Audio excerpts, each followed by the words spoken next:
Dördüncü fəsil. Axirət gününə iman. Bu fəsil 3 mövzudan ibarətdir.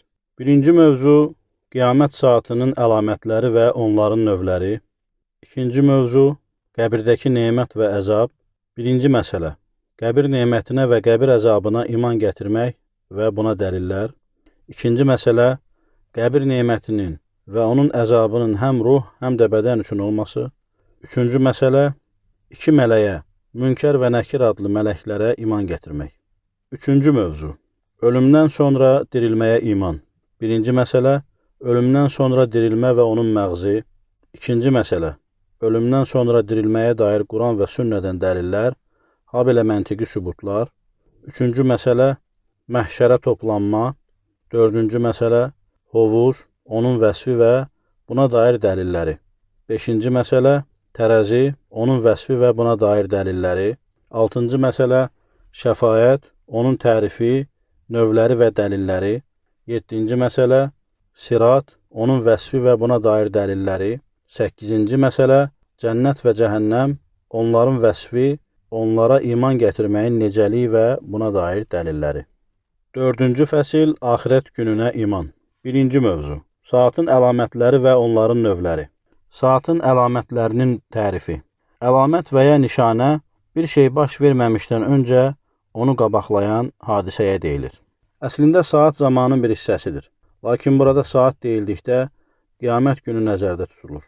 Uca Allah buyurur, o saat haqqında bilgi ondadır. Əl-Zuxruf surəsi 85-ci ayə. Saat, qiyamət gününün ayə və hədislərdə varid olmuş və danışıq dilində tez-tez rast gəlinən ən məşhur adlarından biridir. Qiyamət günü qəfil qopacağına və insanları ansızın yaxalayacağına görə belə adlandırılmışdır. Burada qiyamətin əlamətləri deyildikdə, o saat gəlməmişdən əvvəl baş verəcək hadisələr nəzərdə tutulur. Uca Allah buyurur, məgər kafirlər o saatın qəfil onlara gəlməsindən başqa bir şey mi gözləyirlər? Artıq onun əlamətləri gəlmişdir. Muhammed surəsi 18-ci ayə. Qiyamətin əlamətlərinin növləri. Qiyamətin əlamətləri 3 qismə bölünür. Birinci qismi uzaq əlamətlərdir ki, bunlar artıq baş vermişdir. Bu əlamətlərdən biri Peyğəmbər sallallahu aleyhi və səlləmin göndərilməsidir. Buxari və Müslimin səhih əsərlərində Ənəs ibn Məlikin, Allah ondan razı olsun, belə rəvayət etdiyi nəql edilmişdir. Bir dəfə Peyğəmbər sallallahu aleyhi və səlləm orta barmağı ilə işarə barmağını birləşdirib dedi, qiyamət saatı insanlara bu 2 barmaq qədər yaxın olduğu zaman mən Peyğəmbər göndərildim. Digər bir əlamət Allahın öz kitabında xəbər verdiyi kimi ayın parçalanmasıdır. Uca Allah buyurur, o saat yaxınlaşdı və ay bölündü. Əl-Qəmər surəsi 1-ci ayə. Həmin əlamətlərdən biri də Hicaz ərazisindən alovun çıxması və bu sıradakı dəvələrin boyunlarına belə işıq düşməsidir. Buxari və Müslimin səhih əsərlərində Əbu Hüreyrədən, Allah ondan razı olsun, Peyğəmbər sallallahu aleyhi və səlləmin belə dediyi rəvayət olunur. Hicaz torpağından od çıxıb bu sıradakı dəvələrin boyunlarını işıqlandırmayınca qiyamət qopmayacaq. Bu od Peyğəmbər sallallahu aleyhi və səlləmin dediyi kimi Hicrətin 654-cü ilində Cümadul Axirə ayının əvvəllərində Mədinənin şərqindən çıxmışdı. O zaman vadilər lava ilə dolmuş və insanlar bundan dəhşətə gəlmişdilər. Odun işığını Şam və Busra əhli görmüşdü. Oradakı dəvələrin boyunlarını isə Peyğəmbər sallallahu aleyhi və səlləmin dediyi kimi işıqlandırmışdı. İkinci qism, orta əlamətlərdir ki, bunlar da zahir olub, lakin hələ bitməyib. Əksinə getdikcə çoxalmaqdadır. Bu növ əlamətlər çoxdur. Həmin əlamətlərdən biri, məşhur Cəbrail əleyhissalamın hədisində deyildiyi kimi, kənizin öz ağasını doğması, ayaqyalın, çılpaq çobanların hündür bina tikməkdə yarışmalarıdır. Müslimin rəvayət etdiyi həmin hədisdə deyilir. Sonra Cəbrail soruşdu, mənə qiyamət saatı haqqında xəbər ver. Peyğəmbər sallallahu aleyhi və səlləm buyurdu, bu haqda soruşulan, soruşandan çox bilmir. O soruşdu, mənə onun əlamətləri haqqında xəbər ver. Peyğəmbər sallallahu aleyhi və səlləm buyurdu, o vaxt ki, cariyə öz ağasını dünyaya gətirəcək və sən ayaqyalın, çılpaq və kasıb çobanların hündür binalar tikməkdə yarışdıqlarını görəcəksən. Həmin əlamətlərdən biri də peyğəmbərlik iddiasında olan 30 yalançının meydana gəlməsidir. Əbu Hüreyrə, Allah ondan razı olsun, Peyğəmbər sallallahu aleyhi və səlləmin belə dediyini rəvayət etmişdi. Allahın rəsulu olduğunu iddia edən 30-a yaxın yalancı dəccallar meydana gəlməyincə qiyamət qopmaz. Əbu Davudun və Tirmizinin Sünən əsərlərində Sovban, Peyğəmbər sallallahu aleyhi və səlləmin belə dediyini rəvayət etmişdi. Ümmətim arasında 30 yalancı olacaq və onların hər biri Peyğəmbər olduğunu iddia edəcəkdir. Lakin mən Peyğəmbərlərin sonuncusuyam və məndən sonra Peyğəmbər gəlməyəcəkdir. Bir əlaməti də budur ki, Fərat çayının suyu çəkiləcək və yerində qızıldan bir dağ peyda olacaq ki, insanlar onun üstündə bir-birlərini qıracaqlar. Əbu Hüreyrə, Allah ondan razı olsun, Peyğəmbər sallallahu aleyhi və səlləmin belə dediyini rəvayət etmişdir. Fırat çayının suyu çəkilib, oradan qızıl bir dağ çıxmayınca və insanlar onun uğrunda müharibə etməyincə qiyamət qopmaz. Hər 100 nəfərdən 99-u məhv olacaq və onlardan hər biri bəlkə xilas oldum deyəcəkdir. Bu əlamət hələ ki baş verməyibdir. Üçüncü qism, qiyamətin böyük əlamətləridir ki, bu əlamətlər baş verdikdən dərhal sonra qiyamət qopacaqdır. Bunların isə sayı 10-dur və onların heç biri hələ üzə çıxmayıb. Muslim Səhih əsərində Hüzeyfə ibn Üseydin belə dediyini rəvayət etmişdi. Bir gün biz bir-birimizlə söhbət edərkən, Peyğəmbər sallallahu aleyhi və səlləm bizim yanımıza gəldi və nə haqda danışırsınız deyə soruşdu. Biz qiyamət saatı barədə danışırıq dedik. Onda o, doğrusu 10 əlamət baş verməyincə qiyamət qopmayacaqdır dedi və bu əlamətləri zikr etdi. Tüstünün gəlməsi, dəccalın peyda olması, heyvanın zühur etməsi, günəşin məğribdən gəlməsi, 3 yerdə, məşriqdə, məğribdə və bir də Ərəb yarımadasında yerə batma və bir də Yəməndən alovun çıxıb insanları məhşərə qovması. Bəzi başqa hədislərdə Mehdinin çıxması, Kəbənin viran edilməsi, Quranın göyə qaldırılması da qeyd olunmuşdur. Təhqiqat aparmış əksər alimlərin rəyinə görə bu 3 əlamət də 10 böyük əlamətə daxildir. Hüzeyfə ibn Üseydin, Allah ondan razı olsun, hədisindəki 3 yerdə baş verən batmalar bu 10 əlamətdən qabaq baş verəcəkdir. Hüzeyfə ibn Üseyddən rəvayət olunan digər rəvayətlər buna sübutdur. Müslimin rəvayət etdiyi hədisdə 3 yerdə batma məsələsi digərlərindən öncə qeyd olunmuşdur. Peyğəmbər sallallahu aleyhi və səlləm demişdir. 10 əlamət olmayınca qiyamət qopmayacaqdır. Məşriqdə, məğribdə və Ərəb yarımadasında batma hadisələrinin baş verməsi, tüstünün gəlməsi, dəccalın çıxması. Sonra da qalan əlamətləri qeyd etmişdir. Qurtubi demişdir. İlk əlamətlər hədisdə qeyd olunduğu kimi 3 batma hadisələridir ki, İbn Vəhbin dediyinə görə bunun bəziləri Peyğəmbər sallallahu aleyhi və səlləmin zamanında baş vermişdi. İndi isə bu 10 əlaməti təfsilatı ilə qeyd edək. Birinci əlamət, Mehdinin gəlməsi. Mehdi Əhl-i Beytdən olan bir kişinin ləqəbidir.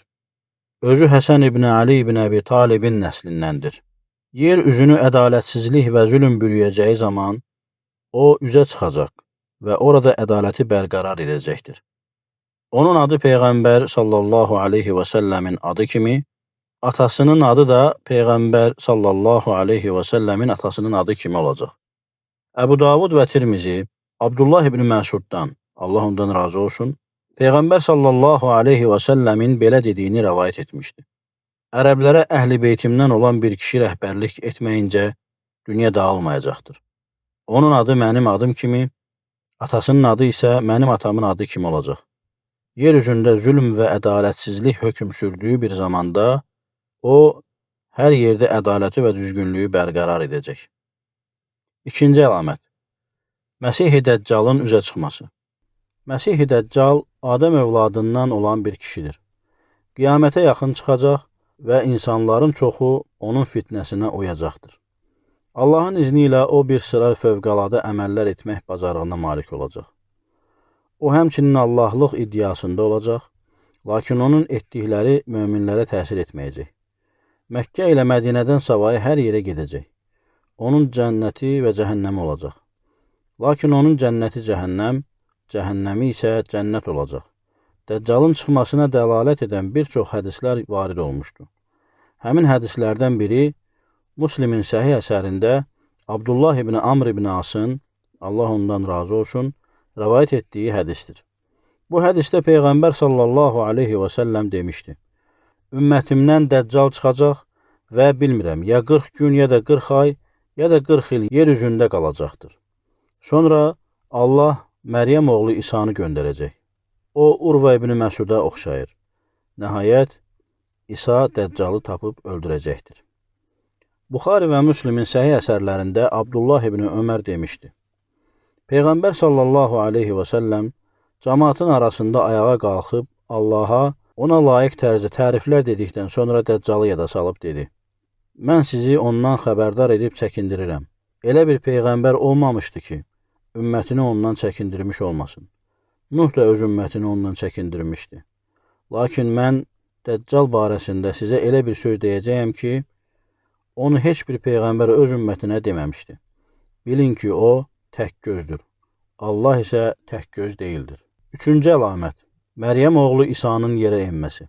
Quran və sünnədə göstərildiyi kimi, İsa Peyğəmbər əleyhissalam ədalətli bir hökmdar olaraq göydən yerə inəcək, xaçları sındıracaq, donuzları öldürəcək və dəccalı məhv edəcəkdir.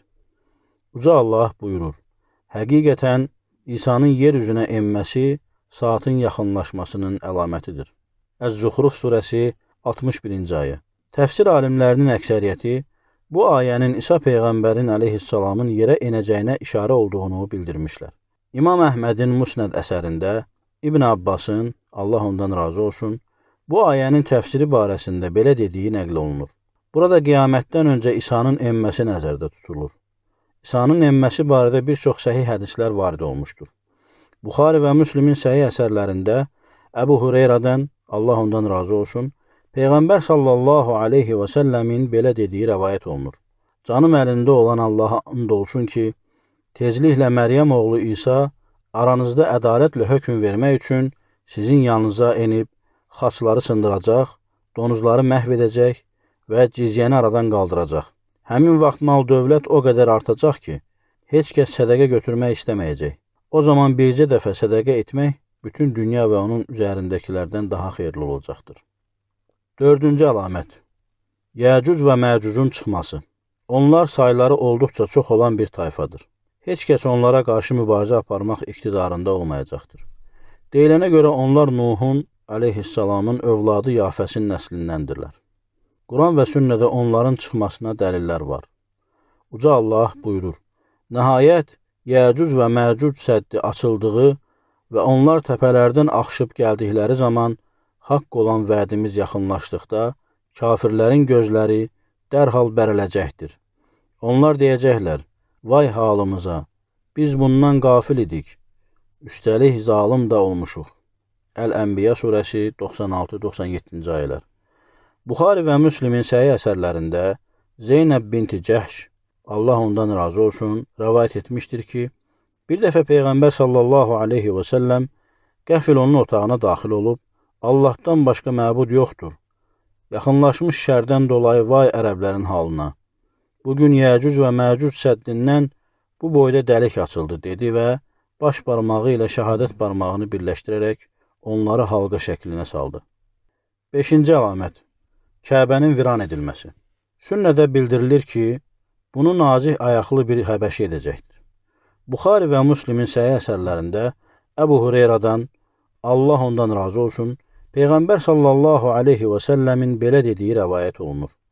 Kəbəni nazih ayaqlı bir həbəşi dağıdacaq. İmam Əhməd də səhih isnadla Abdullah ibn Amrdan, Allah ondan razı olsun, Peyğəmbər sallallahu aleyhi və səlləmin belə dediyini rəvayət etmişdi. Kəbəni nazik ayaqlı bir həbəşi dağıdacaq, onun bəzəyini oğurlayacaq və üstündəki örtüyünü çıxaracaqdır. Mən sanki onun keçəl və əyri barmaq bir adam olduğunu, əlindəki bel və külünklə Kəbəni uçurduğunu görürəm. Altıncı əlamət, tüstünün gəlməsi. Burada səmadan böyük bir tüstünün hər tərəfə yayılması və insanları bürüməsi nəzərdə tutulur. Quran və sünnədə Bunu təsdiqləyən neçə dəlillər vardır. Uca Allah buyurur, sən göydən aşkar bir tüstü gələcəyi günü gözlə. O tüstü ki, insanları bürüyəcəkdir. Bu, ağrılı, acılı bir əzabdır. Əd-Duxan surəsi 10-11-ci ayələr. Sünnədən isə dəlil olaraq öncə qeyd etdiyimiz Huzeyfə ibn Üseyddən rəvayət olunan hədisi göstərmək olar. Həmin hədisdə Peyğəmbər sallallahu aleyhi və səlləm demişdir. 10 əlaməti görməyincə qiyamət qopmayacaqdır. Tüstünün gəlməsi, dəccalın çıxması, heyvanın çıxması. 7-ci əlamət. Quranın yerdən səmaya qaldırılması. O zaman nə yazılarda, nə də hafizələrdə Qurandan bir ayə belə qalmayacaqdır. Buna dair sünnədə bir çox dəlillər vardır. İbn Macə və Hakim Hüzeyfədən, Allah ondan razı olsun, Peyğəmbər sallallahu aleyhi və səlləmin belə dediyini rəvayət etmişdir. Paltarın naxışları silindiyi kimi İslam da yox olacaqdır. İş o yerə gəlib çatacaq ki, insanlar namazın, orucun və qurbanın nə olduğunu bilməyəcəklər.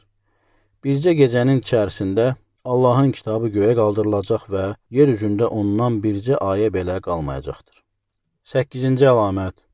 Günəşin gün batan tərəfdən çıxması. Quran və sünnədə buna dair bir çox dəlillər vardır. Uca Allah buyurur, Rəbbinin bəzi əlamətləri gələcəyi gün əvvəlcə iman gətirməmiş və ya imanında bir xeyir qazanmamış kimsəyə iman gətirməsi fayda verməyəcəkdir. Əl-Ənam surəsi 158-ci ayə. Bir sıra təfsirçilər ayədəki Allahın ayələri ifadəsini günəşin batdığı yerdən çıxması kimi açıqlamışdır. Təbəri bu ayə barədə təfsirçilərin rəylərini qeyd etdikdən sonra demişdir. Bu barədə varid olan rəylərdən ən güclüsü odur ki, Peyğəmbər sallallahu aleyhi və səlləm bunu günəşin gün batandan çıxacağını bəyan etdikdə demişdir. Buxari və Müslimin Əbu Hüreyrədən, Allah ondan razı olsun, Peyğəmbər sallallahu aleyhi və səlləmin belə dediyini rəvayət etmişdir. Günəş batdığı yerdən doğmayınca qiyamət qopmayacaq. Günəş məğribdən doğduğu zaman insanlar onu görəcək, yəni hamısı bu həqiqətə inanacaq, lakin artıq iş işdən keçmiş olacaq. Həmin vaxt əvvəlcə iman gətirməmiş və ya imanında bir xeyir qazanmamış kimsəyə iman gətirməsi fayda verməyəcəkdir. 9-cu əlamət. Heyvanın çıxması. Bu, böyük bir məxluqdur. Deyilənə görə həmin heyvan 60 ərəş uzunluğunda olacaq. Onun möhkəm ayaqları, özü də olduqca tüklü olacaqdır. Həmçinin onun bir neçə məxluqa oxşadığı da bildirilir. Onun qiyamətə yaxın çıxacağına Quran və sünnədəki dəlillər sübutdur. Uca Allah buyurur, o söz, qiyamət onların başlarının üstünü aldığı zaman onlar üçün yerdən elə bir heyvan çıxardarıq ki, onlarla danışıb insanların ayələrimizə yəqinliklə inanmadıqlarını söyləyər. Ən-Nəml surəsi 82-ci ayə. Müslimin Əbu Hüreyrədən, Allah ondan razı olsun, rəvayət etdiyi hədisdə Peyğəmbər sallallahu aleyhi və səlləm belə buyurmuşdur. 3 əlamət vardır ki, onlar zuhur etdiyi gün əvvəlcə iman gətirməmiş və ya imanında bir xeyir qazanmamış kimsəyə iman gətirməsi fayda verməyəcəkdir. Bu, günəşin məğribdən doğması, dəccal və yer heyvanıdır. İmam Əhmədin Əbu Uməmədən, Allah ondan razı olsun, rəvayət etdiyi hədisdə Peyğəmbər sallallahu aleyhi və səlləm belə demişdi. Heyvan çıxıb insanların burunlarını dağ basdıqdan sonra onlar sizlərin arasında yayılacaqlar. Onlardan biri bir qatır aldıqda ondan bunu kimdən almısan deyə soruşacaqlar və o, damğalanmışların birindən deyə cavab verəcəkdir. Bu hədisin isnadını Heysəmi və başqaları səhih hesab etmişlər. 10-cu əlamət. Əzəmətli bir odun çıxması. Həmin od ədəndən çıxacaq və insanları məhşərə toplayacaqdır. Bu da böyük əlamətlərin sonuncusudur. Bu əlamətə sünnədə bir çox dəlillər vardır. Müslimin Huzeyfə ibn Üseyddən, Allah ondan razı olsun, rəvayət etdiyi hədisdə deyilir. Sonra Yəməndən od çıxaraq insanları məhşərə toplayacaqdır. Huzeyfədən, Allah ondan razı olsun, rəvayət olunan bu hədisin digər bir rəvayətində deyilir. Ədəndəki bir çox çuxurdan od çıxacaq və insanları məhşərə toplayacaqdır. Bütün bu əlamətlər qiyamətdən öncə Allahın izni ilə baş verəcəkdir. Həmçinin bildirilir ki, bu əlamətlər zəncirvari şəkildə ardıcıllıqla baş verəcəkdir. Təbərani Əvsat əsərində Əbu Hureyrədən, Allah ondan razı olsun, Peyğəmbər sallallahu aleyhi və səlləmin belə dediyini rəvayət etmişdi. Bu əlamətlər bir-birinin dalınca zəncirvari ardıcıllıqla baş verəcəkdir.